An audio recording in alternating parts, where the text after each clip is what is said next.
Hello, everybody. Hi, everyone. And welcome to what's known as the graveyard shift of the second day of DLD.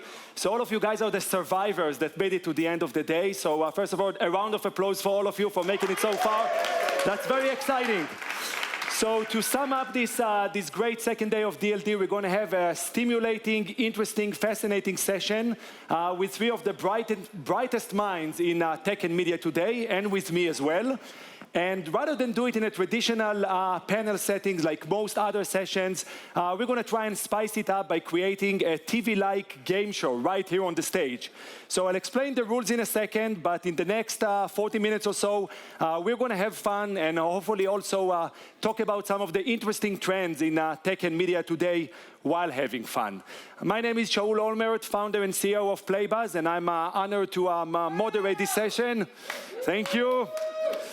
And let me welcome to the stage our three contestants.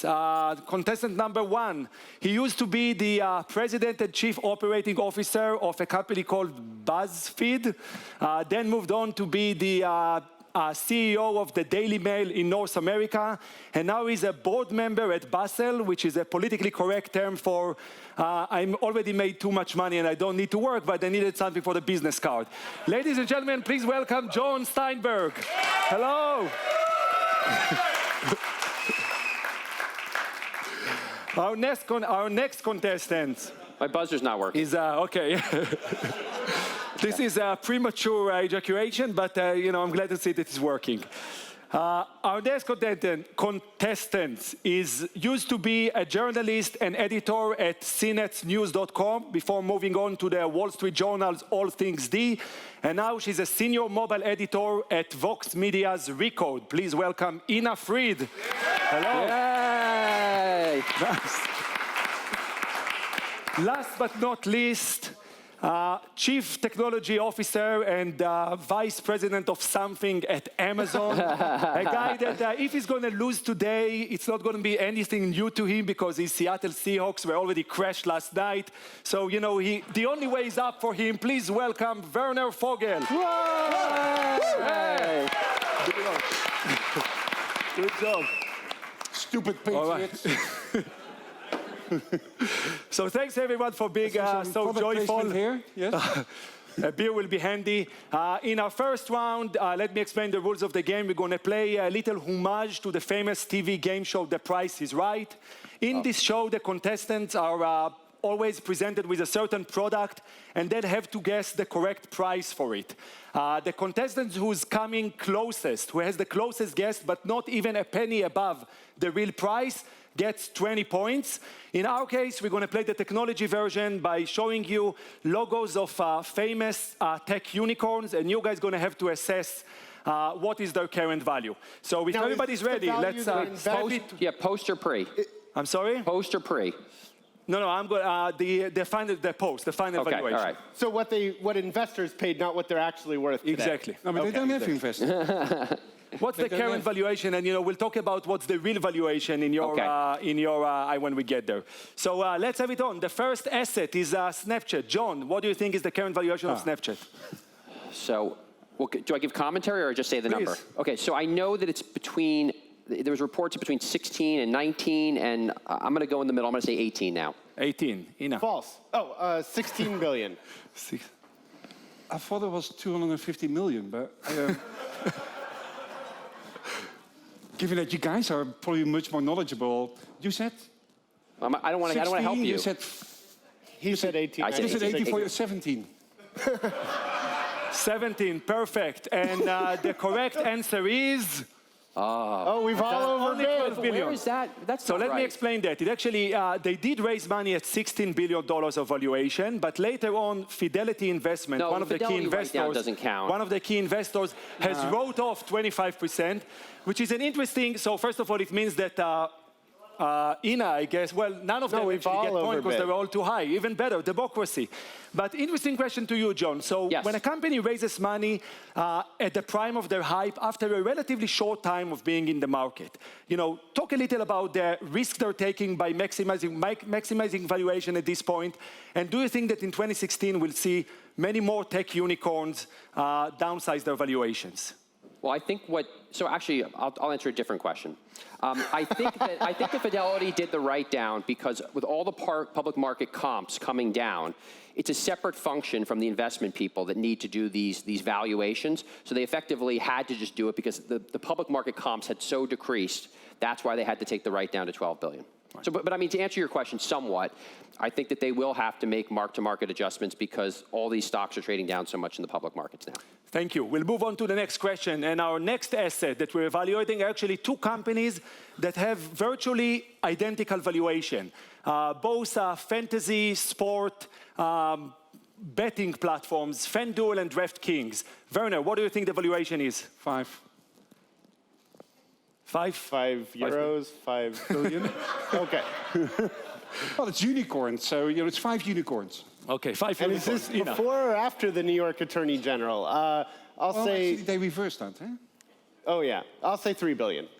Well, I should go low, right? Because I think you all, well, this is the way the game works. Yeah. I think you all overbid. So I will say $1. $1, and the correct answer is? Oh. Perfect. 20 points to John. And that is how you play The Price is Right. So John came closest, and you guys are definitely overpaying for tech companies right now. Question to you, Ina. In a market where both of these companies are playing in a market which is borderline gambling and, raises some concerns about potential regulatory actions that may affect its future. How does that play into valuation? Well, I think that certainly it's a gamble. I mean, both ways. Right, okay. Fair enough. Let's move on to the third asset, an interesting one. What do you guys think the valuation of SpaceX was?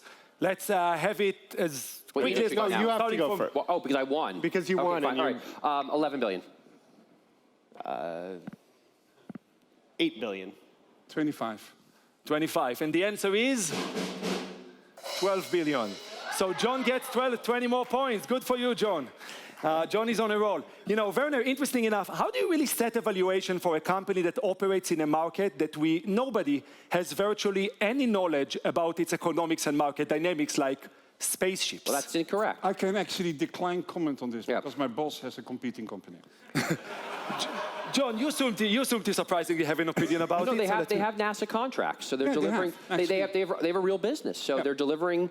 They're delivering payloads to space. I don't actually follow this company that much, and it's private, so I don't really know what you get for delivering a satellite. But they've got a real business. So we've talked a very long-term contract that they have both with NASA as well as with individual companies. So it's giving these satellites into space. It's interesting. You've mentioned a gambling company, a picture-sharing thing, and somebody that actually builds rockets, and they're the ones you accused of not having a real business.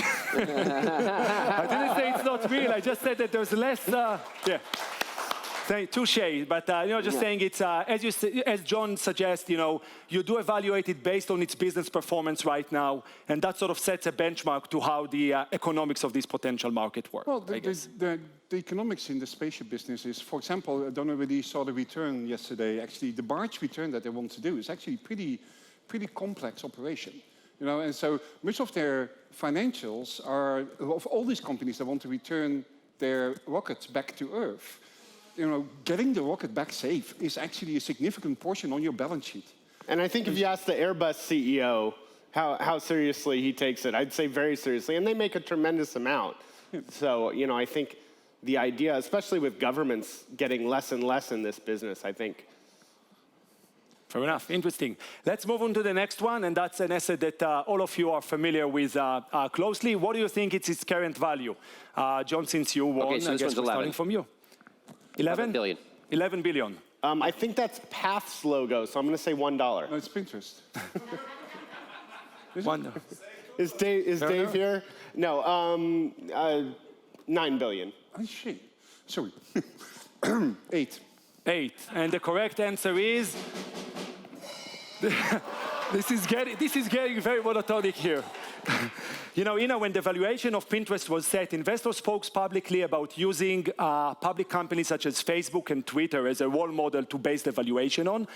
Question to you, does it make sense to use the same multiples or the same valuation model as a market leader to a company that by all means is only aspired to be and not potentially the market leader, but only one that's trailing behind? I mean, I think if you look historically, it's never a good idea to say, well, if the first place competitor has this and the second place, then the 10th place competitor is worth, a tenth of X. Historically, the 10th place competitor won't be in that business several years from now. I think the important question, though, is, are you evaluating them in the right market? So if they're the 10th place among tech companies, that's too large a category. You really have to look at what dollars are they going after. It's more, share of the attention of the existing advertising market. And then driving sales and being part of the sales chain, using the associates model where they are actually getting revenue back out of each sale that actually happens by, it's not just advertising, it's not just clicks, it's not just views, it's actually being part of the value chain of actually making purchases. And, I think there's potential, there's definitely potential there. All right, thank you. Let's move on to the next item, and this is, please, we have a passive participant in the audience that wants to speak up. Because actually it's loans, it's very high interest, and the guy who gets the permit to give the loan is the guy who said that the company wants the highest value. But then it doesn't necessarily mean that the company will be sold for that. It means that whenever the company will be sold, he will get his preference, and people have to understand it. This is the voice of the entrepreneurs from young entrepreneur Yossi Vardi. And we all, with that understanding of the market dynamics, we all foresee a bright future to this fine young man. Thank the you. whole notion of preference is a major problem for all investors. I think the whole notion of preference, only the last guy actually gets paid. Pretty much. What about WeWork, valuation? John? I'm not going to get this one. This one I'm a little confused on. I think 9 billion. 9,500,000,000. Two. And the correct answer is? Ina! 20 points to Ina. So a question to you, John, how does it feel to lose your first round? But another question to you, does it make, WeWork essentially is a real estate company. And, their prime customers are technology companies, but at the same time, there's nothing technological about this company, right? You can't even order their services on their website, you actually have to call. So it's an analog real estate company. Do you think that the fact that they're servicing the technology market brings some hype to their valuation or, makes them be evaluated like a technology company? Yeah, and also, the way they account for the real estate, I think they take the free rent up front, which makes the business more profitable in the future. The other thing about this is all these businesses existed during the last bubble. Rexon had these office suites, and this is not really particularly different than Regis. So yeah, they've got high exposure, and they're getting marquee properties with high rents, and I would certainly not be a buyer of. The other thing with all these companies is you can buy as much stock in these companies as you want, right? These guys will raise as much money as they can at these prices. I think it was Morgan Stanley, they blasted out Uber stock to all of their clients, and I think you guys or somebody else had an article on this saying you can buy as much Uber as you want at $64 billion, but you can't have any financials. So, it's obviously going to trade down at some point from 60 billion, so just wait till it's liquid, and then you can have as much Uber as you want without the constraints of being locked up. All right. And I would say this one might be more of a gambling entity than FanDuel's or Sport King. Okay, interesting. Perfect. Let's move on to the next one. I don't know. Yeah, they do look alike, I have to say to the people upstairs. But there are slight differences that you learn to be sensitive to, so the 20 points should go to Ida and not to Werner. Perfect. Thank you for the correction. Next one, Werner, maybe this is your chance. Let's see who's next on the list. Slack. Ina, you go first. Stuart did write a really good essay today on Martin Luther King. If you haven't read it, it's really good, which means I'm trying to stall for time. 16. 16. Ooh. Werner. I really like them. 12. Okay, I think this one is on the low side. For some reason, 4 or 4.5 billion is sticking with me. So because I've got, now I go low because I think it's on the low side. So what I'm going to say is I think it's 4, but my official entry is going to be $1. $1. Okay. And that guess gets you 20 points to Jon, so only 2.8. You know, it's So hardly a this is- unicorn. So this is for a company that has actually tens of thousands of customers and businesses around the world, all actively using it, all relying on it. Yeah. Interesting question for you, Werner, as you know, as a public company that you know, sets acquisitions. When you guys are evaluating a potential acquisition, are you really thinking only about the long-term value and the potential return, or are you very sensitive to the potential immediate reaction of the street in terms of, you know, how can it potentially affect your stock price? No, well, I was going to say, you know, you're going to, you know, give me the answer that you would if this was a private off-the-record conversation. history shows that we may be more interested in the actual value that the company can have to the business. Yeah, but it depends a lot on what kind of business you're acquiring. Yeah, so is this a deep technology that you're going to integrate into something that you're doing? Is this an acquisition that you've done out of competitive reasons? Or is it an acquisition that you've done because you really want to expand your business into that area? So, for example, the acquisition of Audible made us, you know, we knew that for no reason we could ever be the premier player in audiobooks. You can bring those on stage if you were wondering. Where's she going with the beers? you know, we'll So take a with few Audible, beers. that's a very different story. Because it's an existing business, they have existing customers. It's a very different story for maybe some exclusive database technology that has no customers yet and that you want to integrate into it. All right, the battle is heating up. We are moving to one before last in the first round, and this will be, let's move on to the next one. The next asset is Vice Media. Jon. You've been studying the media I've been space studying a little this bit. one a little bit. And you know, the funny thing, this one is, I get a little confused on this one too. Between what Shane says and then what it actually is true is kind of hard to remember. 4 billion. You know. 2 billion. 3. Ooh, it's a tight It's a one. close battle, and the winner, surprisingly, in this round is Jon Steinberg. Yeah. 4 indeed is the number based on Disney's last investment of 400 million in aggregate, brought the value up to 4 billion. You know, quick question to you, Ina. When a strategic investor like Disney invests, good deal. When a strategic investor like Disney invests in a private company that it's one of its potential acquirers and definitely a competitor to some of the other potential partners acquirers, how does this strategic investment affect the company's ability to operate and potentially exit? Thank you. Someone is a bit left out, but okay. Yeah, fine.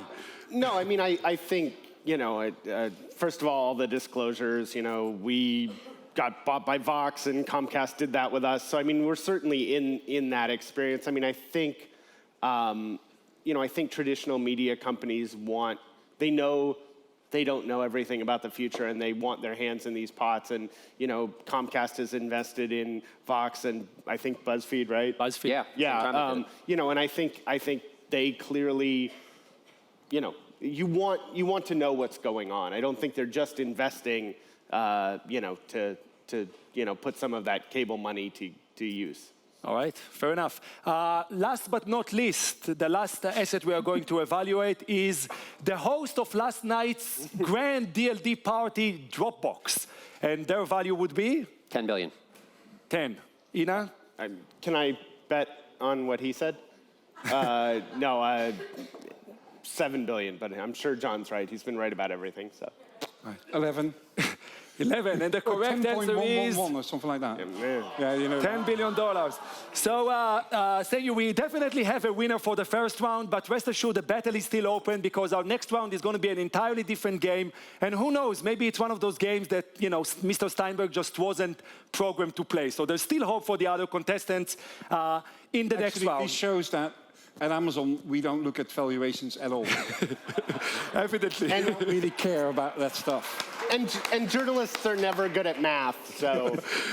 Great one. So we spoke about valuation. Let's talk about the engine that drives the valuation and everything else. The users. What do the users want? What do the users prefer? Our next round is called Would You Rather. It's based on a polling game that is very popular on the Playbuzz network. Let me show you an example of how it's normally played. If we can look at the first instance. So this is like the advertorial Yes. report of the evening? Yes.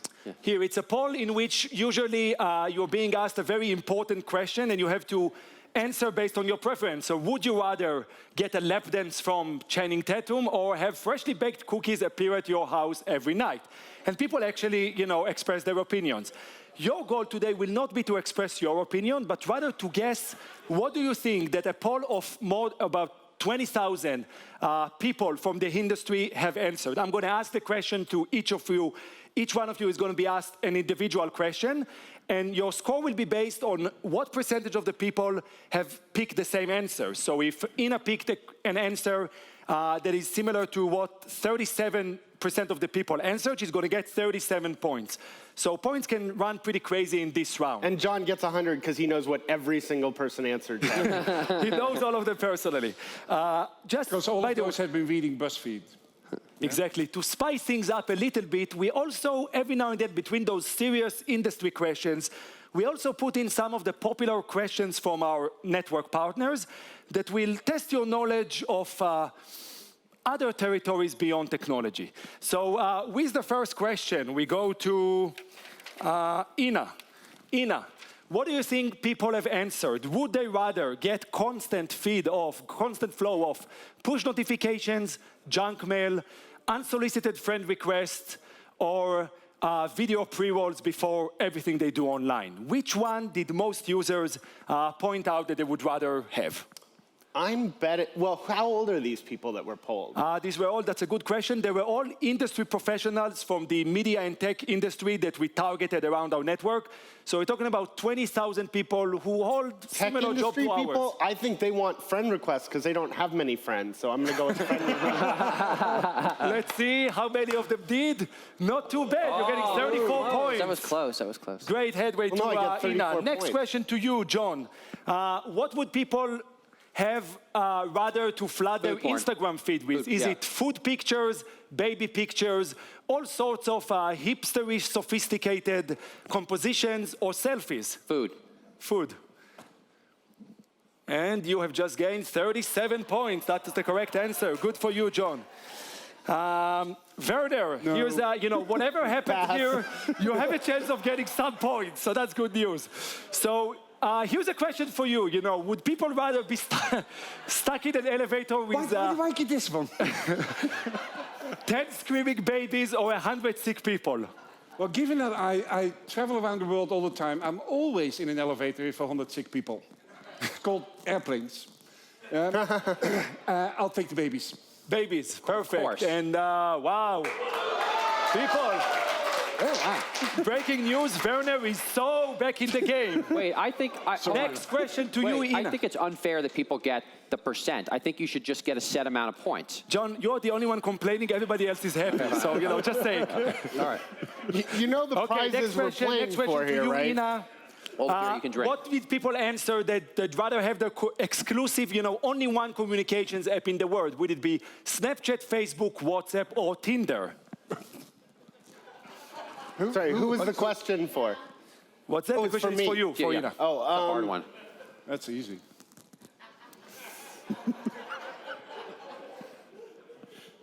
Industry professionals. But you know it's not industry professionals. No, they actually really are. Well, we'll know in a second based on this poll. Shush.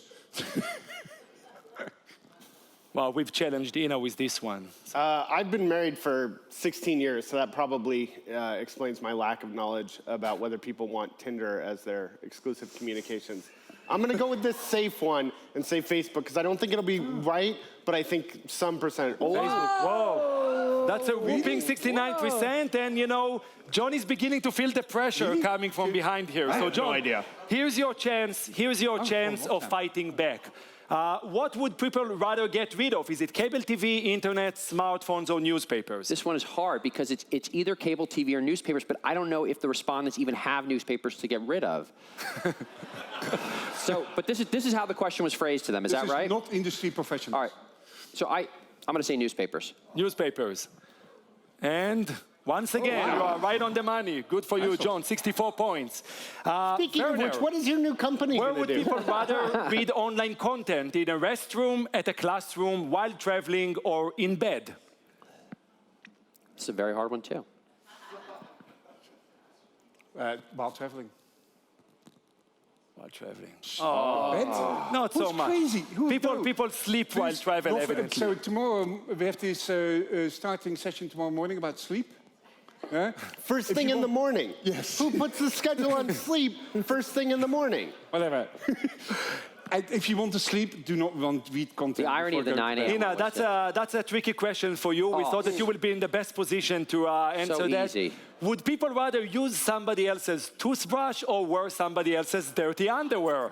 Well, John, again, seems to be an expert in dirty underwear. Can I pass? I'd say whatever he says. Wow, those both sound really disgusting. I'm going to say use someone else's toothbrush. They both sound terrible. Oh, that's definitely far away. Toothbrush. Of course. Toothbrush by all means. Of course, I haven't And, spent the last month look where we studying. are. I have a job Just a quick that I look at have the to go scoreboard. to. Right. Guys, can't there's just- plenty of dirty underwear for everybody. No Okay. need to fight. So while the brightest minds in the control room add the points, we are seeing that Ina is coming close. Werner, what would? I'm sorry. Is this? No, I'm sorry. Ina is the right. Yeah, Ina is the next question. So I just answered She one. just did the underwear one. I mean, it's great because I can get more points, but I don't. It's fine. I don't want to no. answer this one anyway. So No, I kind of lost. So the last one was the dirty underwear is great. So John, I'm sorry. hard. What type of content are people, people most like to engage with? Is it listicles, long articles, quizzes, or video? Oh, like you don't know this. No, but I think it's possible he rigged this and made it interactive polls and quizzes as part of his marketing thing. No, we are content agnostic, but the correct answer is I'm gonna the say, correct, unbiased, editorial, completely genuine answer is quizzes by a pretty high margin. Did you even answer? I was going to vote that, but he just Good. selected it. He didn't even. Did you realize you just selected it without even asking me the vote? So he gets no It points. doesn't matter. The same He thing. gets no Those points. points. I want It's the like, points. I assumed I read his mind by now. So, right. okay. Ina, would you rather use a... fine.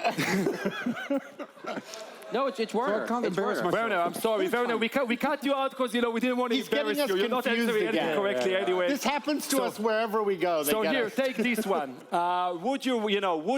Would people rather use any of these platforms, a tablet, a smartphone, an old phone, or a desktop computer? Smartphone. Smartphone. And smartphone 90 goes for 51 points. All right. Good for you, Werner. All right, Ina, next question. Would people rather live without Uber, social networks, news and content websites, or maps/GPS?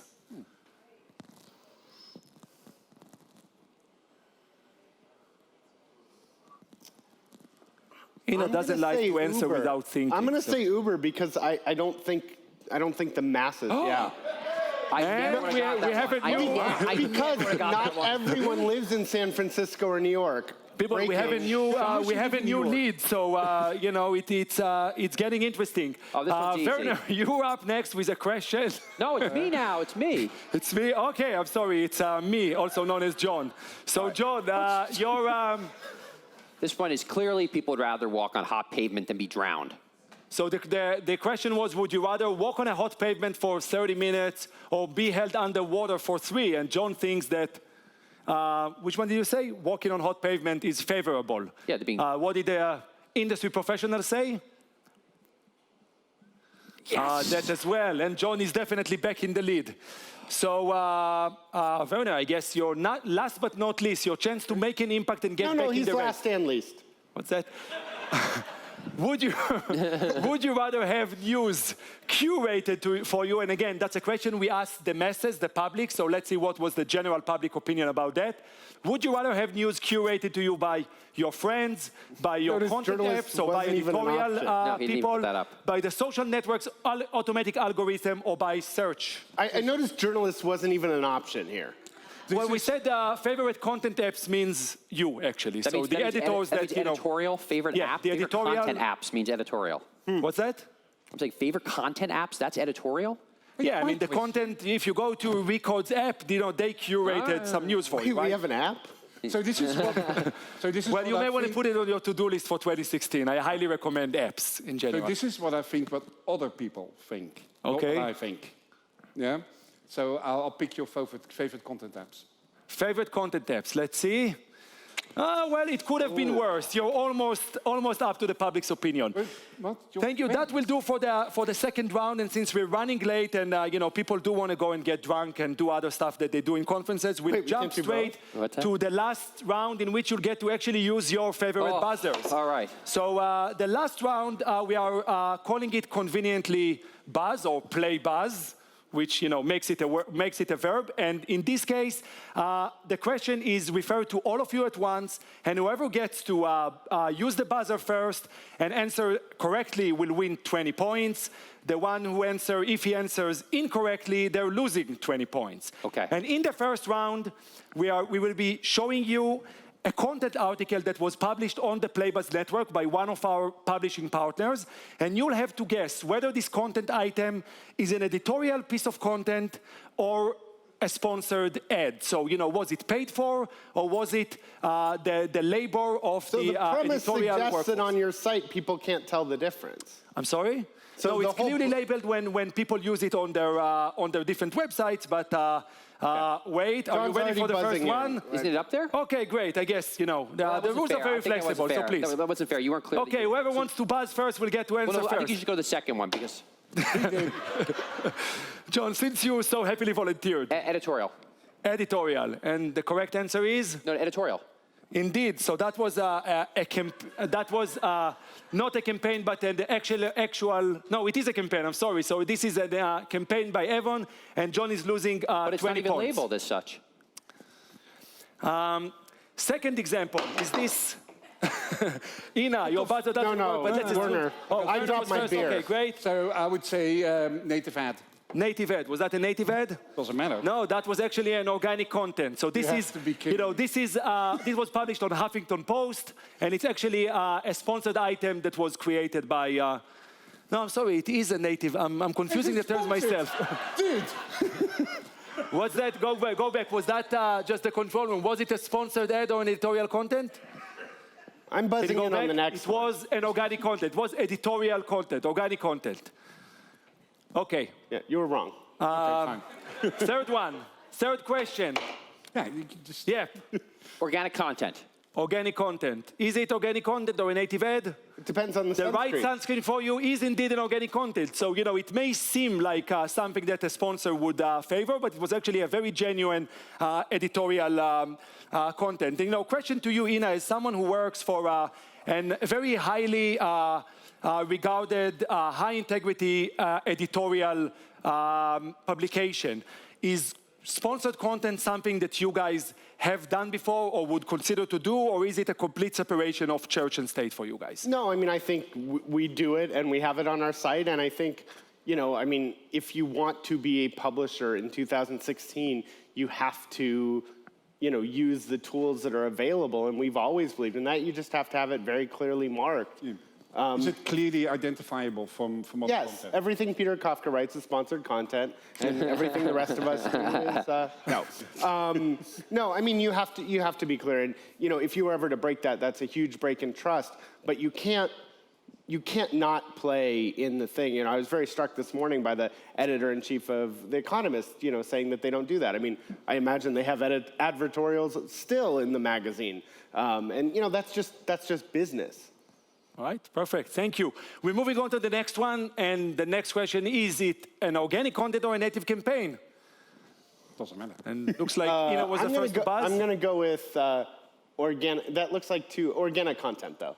It's Mashable. It must be. So it was published by Mashable, but it's actually a sponsored item created by Pandora to let people test their music preference and become acquainted with the Pandora offering accordingly. Werner, question for you. On Amazon, you also see sponsored product recommendation. Tell us a little about, since Amazon is supposedly the world's, or not supposedly, it is the world's largest superstore with an infinite variety of products, and part of your strengths is in helping consumers make educated purchasing decisions. How does the sponsored content play in, and does it compromise the editorial integrity of your recommendation? Well, first you have to make sure that whatever you surface as sponsored content is still relevant within the search queries that customers have placed. Yeah, that's one thing. Secondly, you need to be explicit to your customers, showing you that this is sponsored content. So same point that Ina made about being transparent. We make sure that it's actually visually different from the regular search results. So that's one thing. Secondly, we've done something for a number of years already that most people actually don't really know about, is that we have product pages that don't have products on them that you can buy. They're just a referral to another website. So in many cases, people want to use Amazon as let's say, as a discovery and a search engine around products. So it's more important to actually grow your catalog as big as possible with as many products as possible, such that customers actually can find the things that they want. And it might be that they want to buy it on Amazon, or they might actually get sent to somewhere else. So you could add like Uber stock as an Amazon product page, and then it would link to everyone trying to sell Uber stock. Yeah, maybe some regulatory issues, but for all intents and purposes, it's the same concept. Thank you. So yeah, but you need to make clear exactly that this is a third type of your product page. It's not a third party. It is a referral to another place where you can actually buy this product. Perfect. Next question. And is this a native ad or organic content? Who wants to take a bet? Werner, if I were you, I would exactly take a risk. So is it? It looks like that it would be a native ad, so I'm guessing that it's organic content. Organic content. Wait, hold on. I just want to point out. This is actually created by Target on their corporate blog as a way to create engagement for users. In fairness, there is no way that Trix and Cocoa Puffs in any way could be organic content.